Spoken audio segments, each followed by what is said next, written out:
naman tayo gustong kumita ng libo-libo. Pero gamit lang yung cellphone at internet, tapos pepera ka na agad. Pwede ba yun? Paano? Presenting Sitaw! #1 trending sa Pinas na e-commerce app. Nasa bahay ka lang tapos kikita ka na ng pera. Kahit sino, pwede maging seller. Mapa part-time or full-time. Depende yun sa'yo. Sitaw na ang bahala sa supplier, warehouse, packaging at delivery ng mga products mo. O di ba? Bawas trabaho.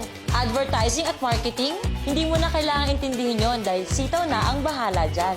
Free registration, no monthly fee, no profit reduction, or wala mababawas sa kita mo. Paano nga ba? #1, i-download ang app o pumunta sa website nila na www.sitaw.com.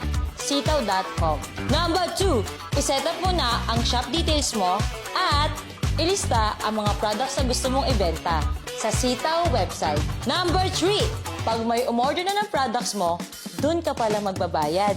E di sure money na yun mga lods. Kapag na-receive na ni buyer ang order nila, dun na papasok ang kita mo sa Sitaw wallet mo. Kahit GCash lang ang meron ka, pwedeng-pwede ka nang maging seller. O, di ba? Ang dali na, mas pinadali pa. Ano na? Galaw-galaw, oy! Punta na sa website or i-download na ang Sitaw app. Maging seller na tayo today. Galaw-galaw! Let's go!